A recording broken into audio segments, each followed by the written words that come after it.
ઓમ શ્રી ગણેશાય નમઃ. જય શ્રી કૃષ્ણ મિત્રો.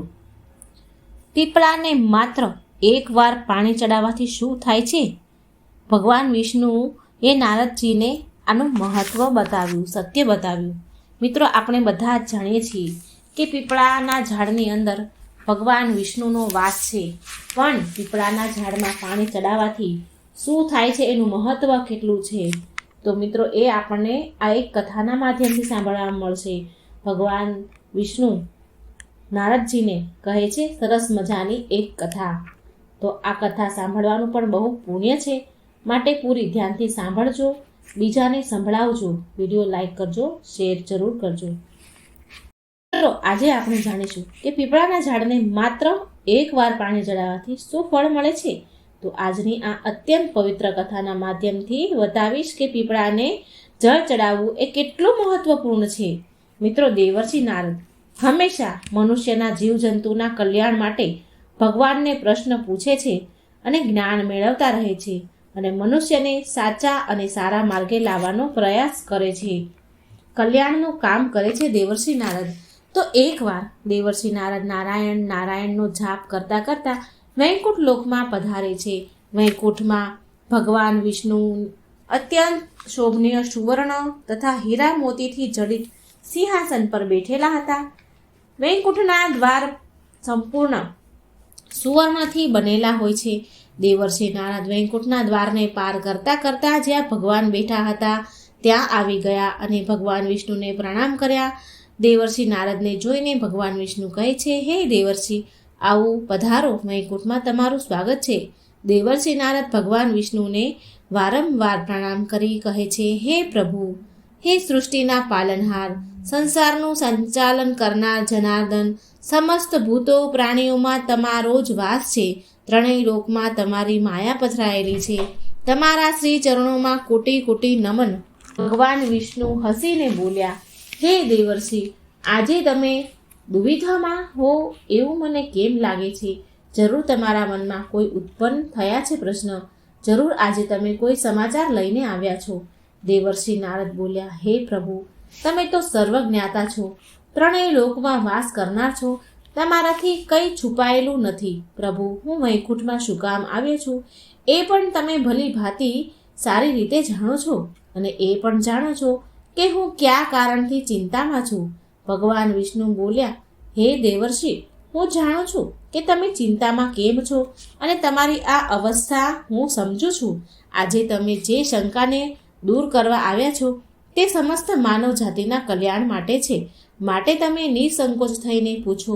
પછી દેવર્ષિ નારદ બોલ્યા કે હે પ્રભુ, મેં આજે અમુક મનુષ્યને પીપળાના વૃક્ષને તોડતા જોયા છે.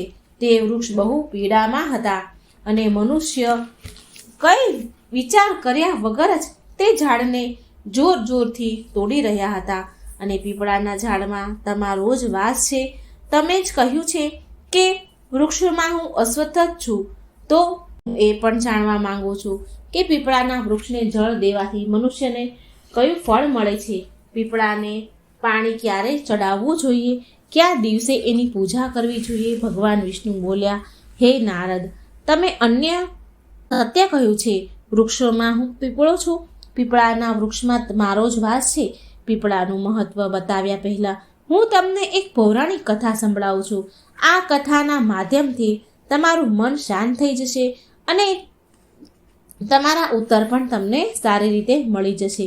જે પણ મનુષ્ય આ કથાને એકવાર સાંભળી લે છે તો એના બધા જ પાપ નષ્ટ પામે છે. જે આ કથાને વારંવાર સાંભળે છે તો એના બધા જ દુઃખ દૂર થાય છે અને ધન ધાન્યની પ્રાપ્તિ થાય છે. પીપળાના વૃક્ષની આ કથાનો જે પ્રચાર કરે છે તેને વિષ્ણુ લોકની પ્રાપ્તિ થાય છે.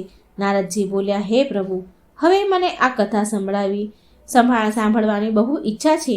મને જલ્દી કથા સંભળાવો. હું આ કથાને ધ્યાનથી સાંભળીશ અને આ કથાનો ત્રણેય લોકમાં પ્રચાર કરીશ. ભગવાન વિષ્ણુ બોલ્યા, હે દેવર્ષિ નારદ, પ્રાચીન કાળમાં એક નગર હતું. તે નગરનું નામ હતું નંદીગ્રામ.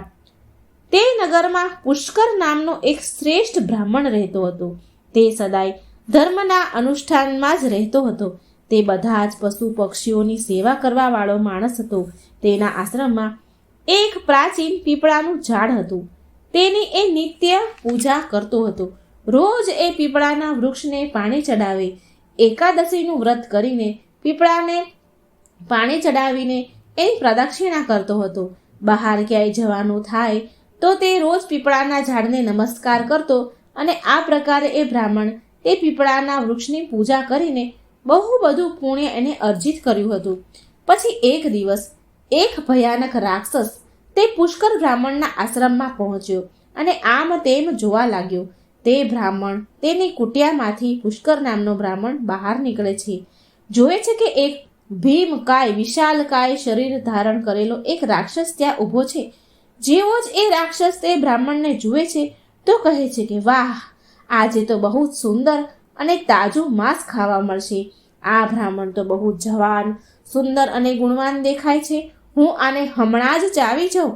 તે રાક્ષસને જોઈને તે બ્રાહ્મણ જરા પણ ડર્યો નહીં અને તે રાક્ષસને કહે છે કે આ ગરીબની ઝૂંપડીમાં તારું સ્વાગત છે.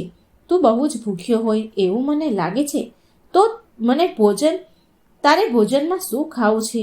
બ્રાહ્મણના આ પ્રકારે વચન સાંભળીને તે રાક્ષસ આશ્ચર્યમાં પડી ગયો અને વિચાર કરવા લાગ્યો કે આ તો બહુ આશ્ચર્યની વાત છે કે આ બ્રાહ્મણ તો મારાથી જરા પણ ડર્યો નહીં.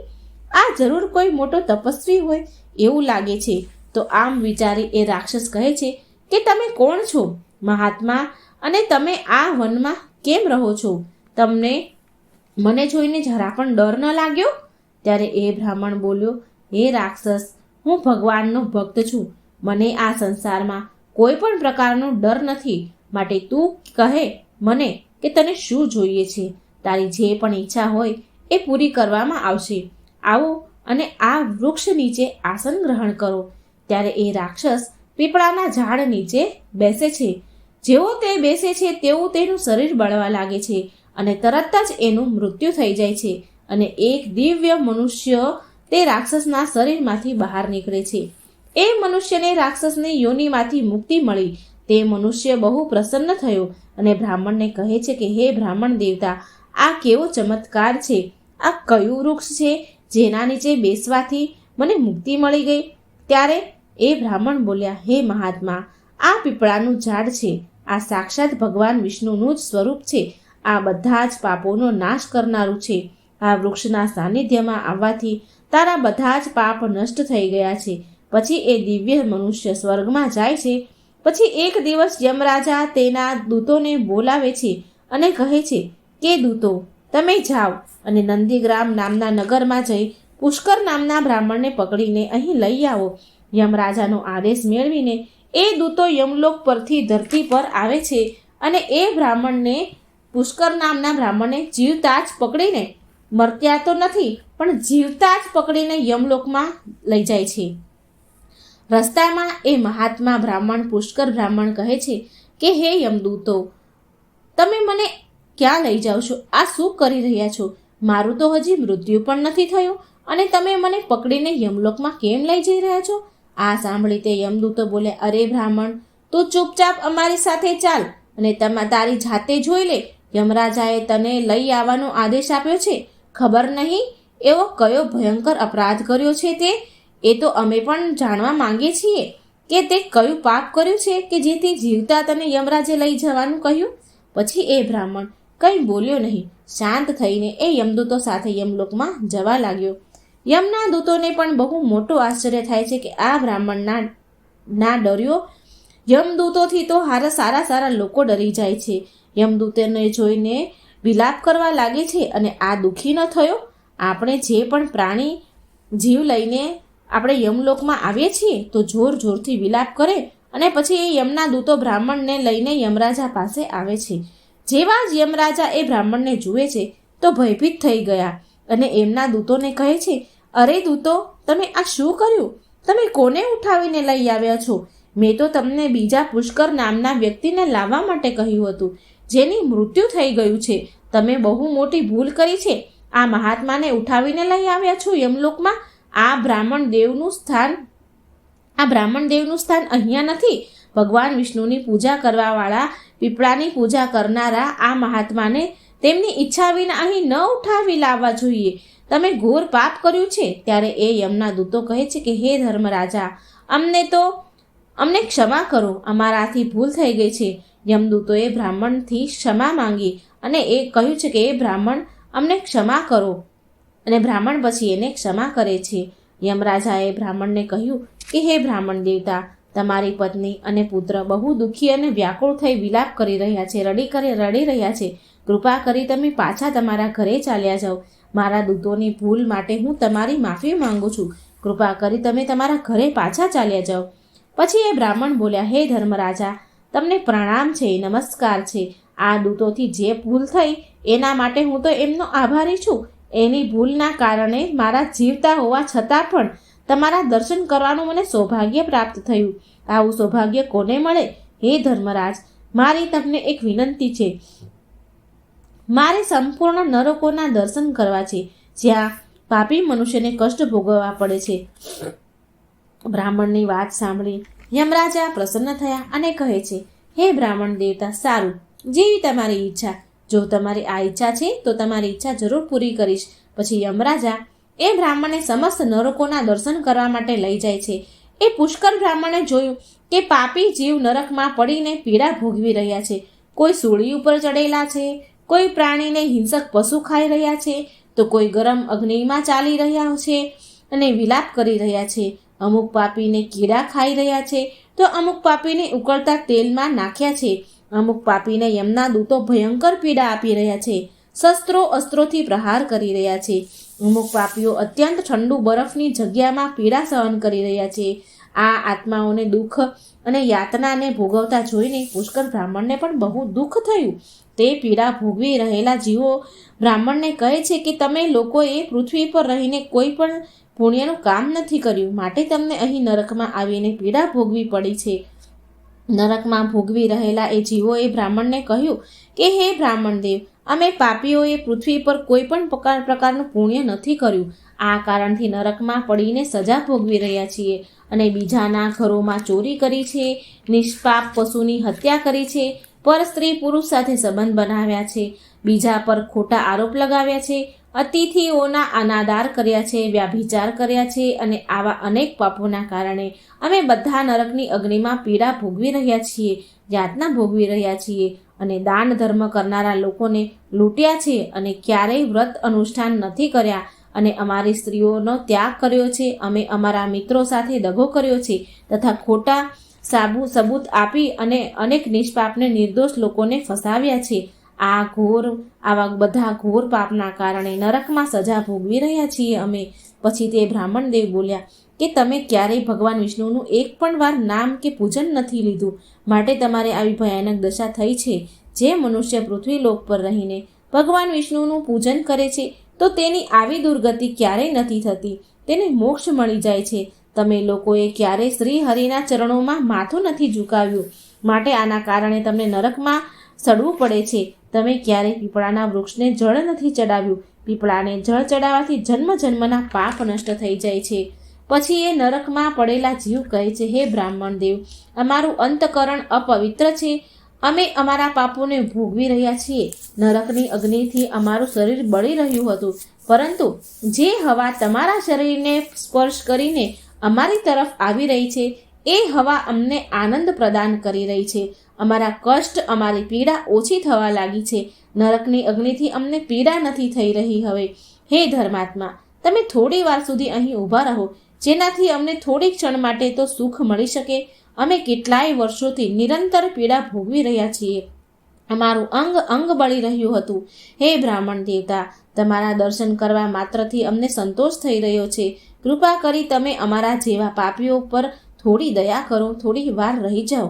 પછી યમરાજા બોલ્યા, એ બ્રાહ્મણને કહે છે, હે ધર્માત્મા, તમે હવે નરક જોઈ લીધું છે. તમે હવે તમારા ઘરે ચાલ્યા જાઓ. તમારા પત્ની શોકમાં રડી રહી છે. તે બ્રાહ્મણ બોલ્યા, હે ધર્મરાજા, આ પ્રાણી જીવોને દુઃખમાં જોઈને હું કેવી રીતે ચાલ્યો જાઉં? આ લોકોની દર્દ દુઃખભરી અવાજ મારા કાનમાં, દુઃખભર્યા પોકાર મારા કાનમાં પડે છે તો મને બહુ દુઃખ થઈ રહ્યું છે. તમારા યમદૂતો દ્વારા માર ખાઈને અગ્નિની જ્વાળામાં તપતા આ નરકના જીવોને આ દયનીય પોકાર સાંભળો. આ જીવોને મુખેથી નીકળતો પોકાર મને સંભળાઈ રહ્યો છે. મને કોઈ મને બચાવો, કોઈ મારી રક્ષા કરો, આવો પોકાર મને સંભળાય છે. હું સમસ્ત ભૂતોમાં બિરાજમાન ભગવાન વિષ્ણુની આરાધના કરું છું. જો હું આ દુઃખી પ્રાણીઓને આવી રીતે છોડીને ચાલ્યો જઈશ તો મારું જીવન વ્યર્થ થઈ જશે. આ સાંભળી યમરાજા બોલ્યા, હે બ્રાહ્મણ દેવ, આ પાપીઓની ચિંતા તમારે ન કરવી જોઈએ. આ બધા જ તેના કર્મનું ફળ ભોગવી રહ્યા છે. ઈશ્વરે જ આ પાપી લોકો માટે આ દંડની વ્યવસ્થા કરી છે, જેથી એની આત્માની શુદ્ધિ થાય.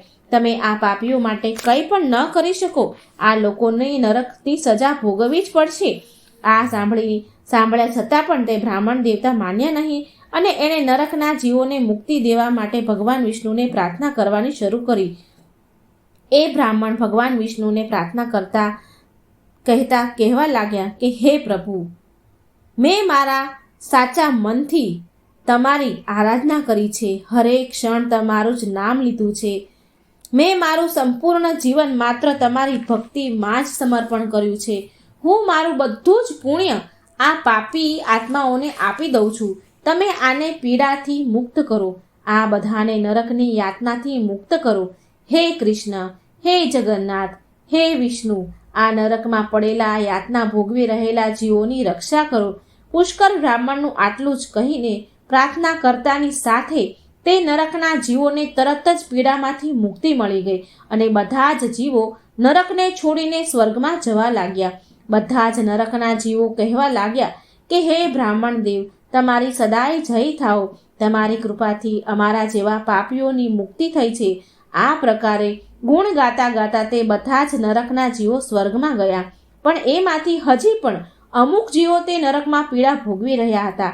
તેમને મુક્તિ ન મળી. આ અદ્ભુત ચમત્કાર દ્રશ્ય જોઈને યમરાજા આશ્ચર્યમાં પડી ગયા. યમરાજા તો વિચાર કરવા લાગ્યા કે આ તો અશક્ય છે. આ કયા પુણ્યના પ્રભાવથી આ બ્રાહ્મણે આ નરકના જીવોને મુક્તિ અપાવી? પછી એ સ્થાન પર ભગવાન વિષ્ણુ પ્રગટ થયા. તે બ્રાહ્મણ અને યમરાજા ભગવાન વિષ્ણુને નમસ્કાર કરે છે. યમરાજા ભગવાન વિષ્ણુને પૂછે છે કે હે પ્રભુ, આ બ્રાહ્મણે એવું કયું પુણ્ય કર્યું છે કે એક જ વારમાં તેણે નરકના આટલા બધા જીવોને મુક્તિ અપાવી છે? અને કયા પાપના કારણે આ નરકના જીવ હજી પણ થોડા ઘણા જીવ સજા ભોગવી રહ્યા છે?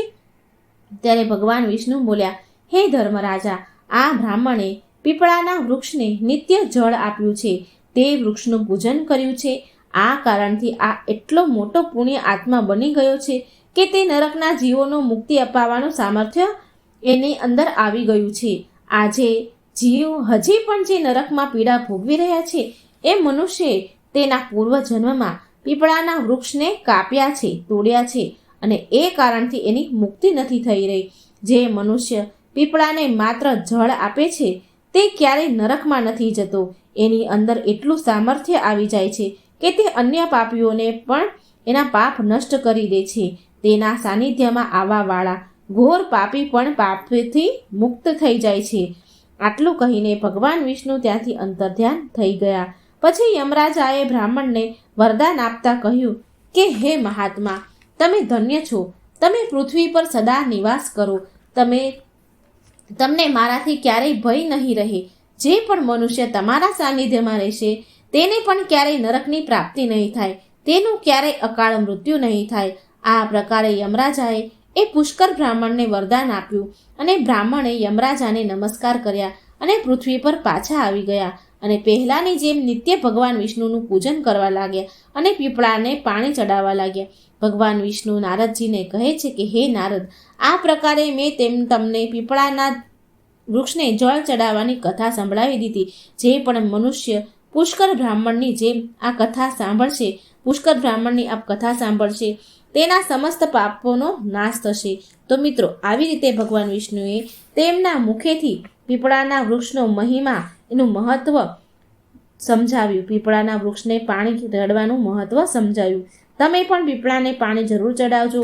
એકાદશીના દિવસે પીપળાને પાણી ચડાવવું, તેની પ્રદક્ષિણા જરૂર કરવી. તમારા બધા જ દુઃખ સમાપ્ત થઈ જશે. આ કથા તમને કેવી લાગી મિત્રો, એ તમે કોમેન્ટ બોક્સમાં જરૂર લખજો. કોમેન્ટ બોક્સમાં ભગવાનનું નામ જરૂર લખજો.